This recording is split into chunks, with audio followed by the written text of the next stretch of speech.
Hi guys, welcome back to our YouTube channel CAT by LPT.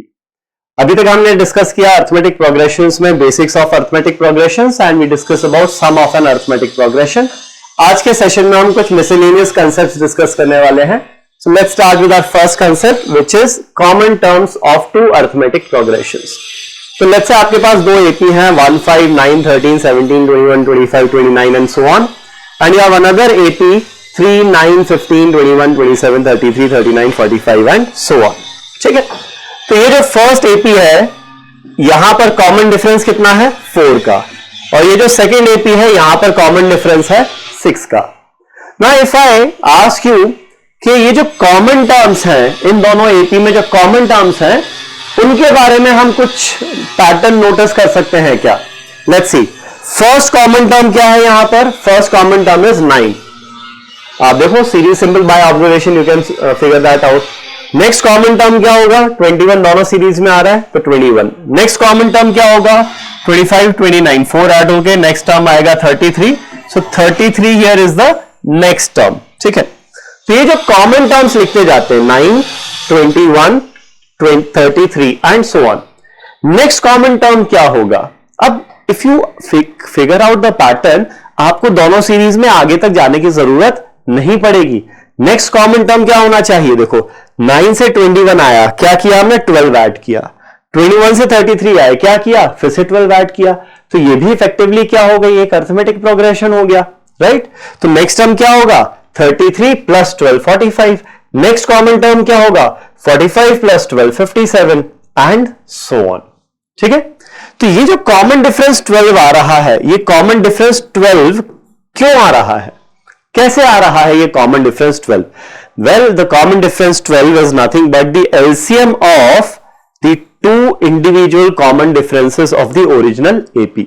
Original AP जो थे इनके common difference का LCM will be the common difference of the common terms. बहुत simple सी चीज है। तो यहां से ये समझ में आना चाहिए हमें, common terms of two APs will always be in AP.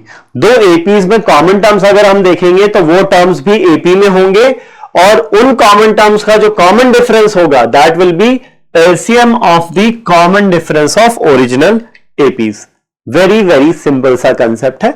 एक क्वेश्चन करते हैं इस पे बेस्ड।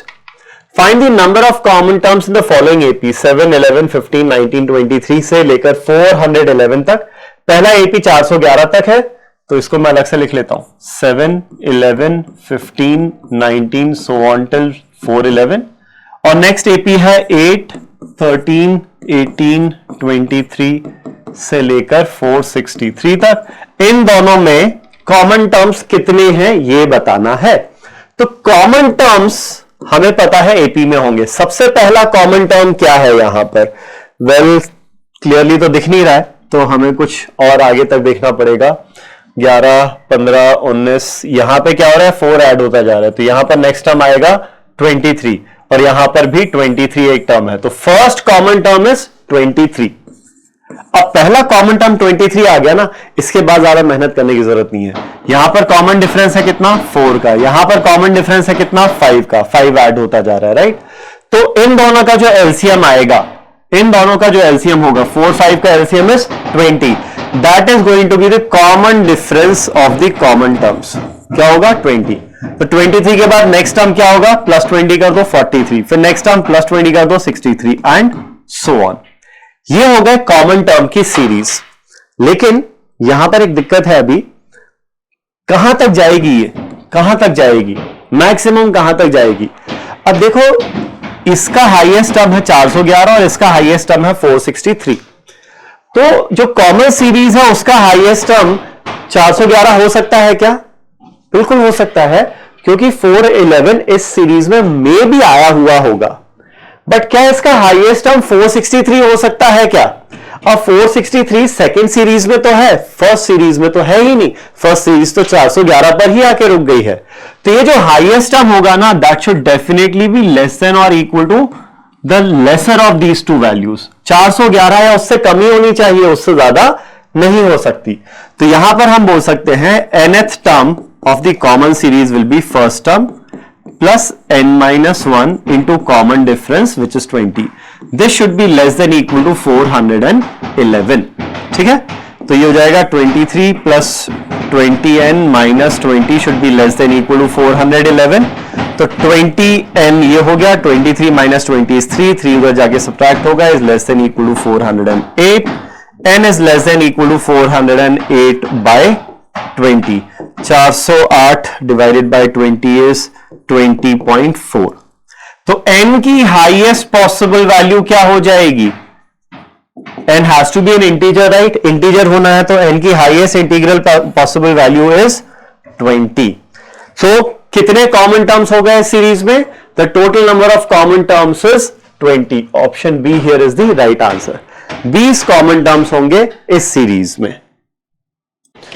चलो, अब ये मेन कंसेप्ट यही था आज के सेशन में। आगे एक छोटे छोटे 2-3 चीजें हैं जो हमें ध्यान रखनी है। किसी भी एपी में, कोई भी आप एपी ले लो, उस एपी में अगर हम सेम नंबर ऐड करेंगे तो जो नई सीरीज मिलेगी ना वो भी एपी में होगी, और नई सीरीज का जो कॉमन डिफरेंस होगा that will be same as the common difference of the original AP. For example आपके पास एक ये एपी है 2, 5, 8, 11, 14, 17। Let's say you add 2 to both all the terms. हर टर्म में सेम नंबर ऐड कर दो, वो 2 हो सकता था, 3 हो सकता था, 4, कुछ भी ऐड कर दो। एग्जाम्पल अगर 2 ऐड कर दिया तो नई सीरीज क्या मिलेगी हमें? पहला टर्म हो जाएगा 4, फिर ये हो जाएगा 7, 10, 13, 16 एंड 19। ठीक है, अब ये जो सीरीज है 4, 7, 10, 13, 16, 19 की, ये भी तो एपी में ही है ना। कॉमन डिफरेंस कितना है यहां पर? 3 है, जो कि यहां पर था कॉमन डिफरेंस। ठीक है, तो ध्यान रखना 2 ऐड करने की जगह 2 सब्ट्रैक्ट भी कर देते हैं। अगर -2 कर देते तो ये 0 हो जाता, 3 हो जाता, 6, 9, 12 एंड 15 हो जाते। अगर 2 सब्ट्रैक्ट करते तो ये जो सीरीज आ रही है ये भी तो एपी है। कॉमन डिफरेंस क्या है यहां पर? 3 का है। तो if you add the same number two all the terms of an AP, या फिर if you subtract the same number with from all the terms of an AP, जो नया सीरीज मिलेगा वो एपी ही होगा, जिसका कॉमन डिफरेंस वही होगा जो ओरिजिनल एपी का कॉमन डिफरेंस था। ये तो वो अगर सेम नंबर ऐड या सब्ट्रैक्ट कर रहे हैं। वहीं अगर कोई नंबर मल्टीप्लाई कर दे एपी में, मान लो वही एपी 2, 5, 8, 11 ले लिया हमने, 2 मल्टीप्लाई कर देते हैं तो फर्स्ट टर्म हो जाएगा 4, 10, 16, 22, 28 एंड 34।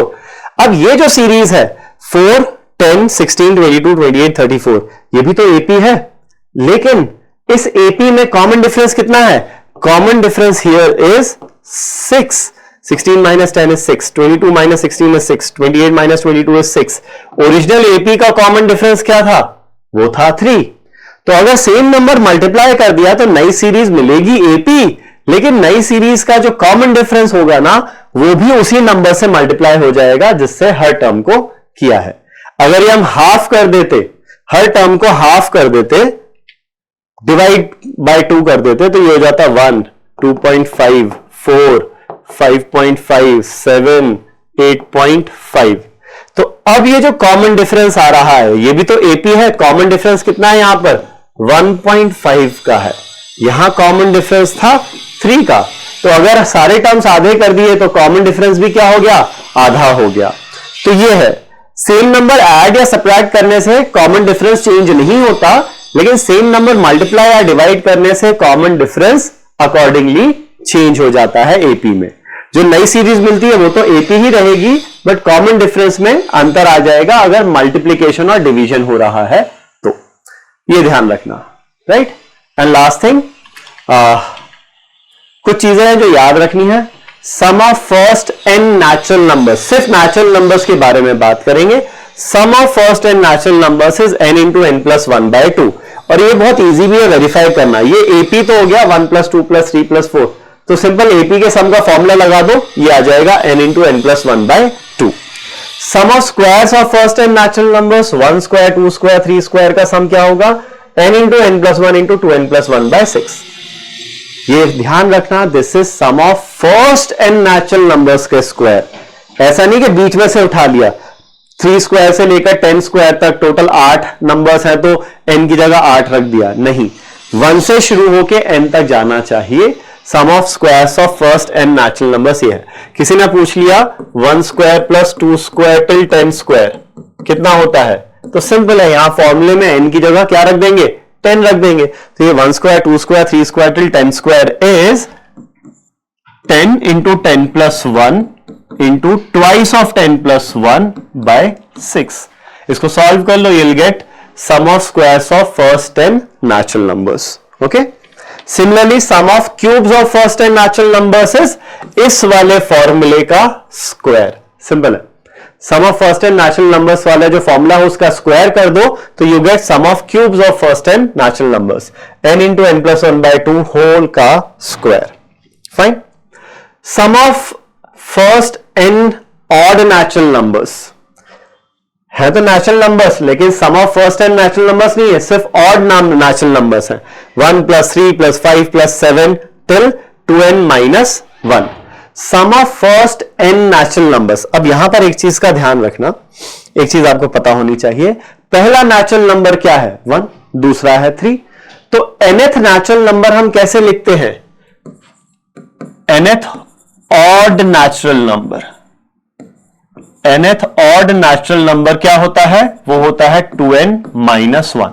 n की वैल्यू 1 रख दो, यहां पर 1 रखोगे तो 2 इंटू 1 इज 2, 2 माइनस 1 इज 1, पहला ऑड नंबर आ गया नेचुरल नंबर। n की वैल्यू 2 रख दो, 2 इंटू 2 इज 4, 4 माइनस 1 3, दूसरा ऑड नेचुरल नंबर आ गया। n की वैल्यू 3 रख दो तो 6 माइनस 1 5, तीसरा ऑड नेचुरल नंबर आ गया।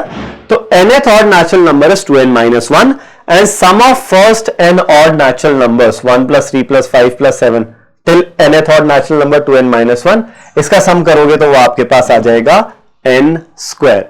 ठीक है, सिंपल सी चीज है ये, वेरीफाई कर सकते हो। एक नेचुरल नंबर का सम क्या है, ऑड नेचुरल नंबर का सम 1 विच इज 1 स्क्वायर। दो ऑड नेचुरल नंबर्स का सम 1 प्लस 3 4 विच इज 2 स्क्वायर। तीन ऑड नेचुरल नंबर्स का सम 9 which is 3 square. 4 odd natural numbers का सम 16 which is 4 square and so on. ठीक है, तो ऑड नेचुरल नंबर की बात की है तो वहीं इवन नेचुरल नंबर के बारे में भी बात करते हैं। Sum of first n even natural numbers is n into n plus 1। पहला इवन नंबर क्या होता है नेचुरल नंबर 2 इंटू 1, दूसरा होता है 2 इंटू 2, तीसरा होता है 2 इंटू 3 एंड सो ऑन। तो यहां पर nth even natural number, nth even natural number को हम कैसे रिप्रेजेंट कर सकते हैं, 2 इंटू n से। इसका सम होता है n इंटू n प्लस 1। आप चाहो तो इन दोनों में जो सम ऑफ एन एपी है ना उसका फॉर्मूला यूज कर सकते हो, you will get the answer.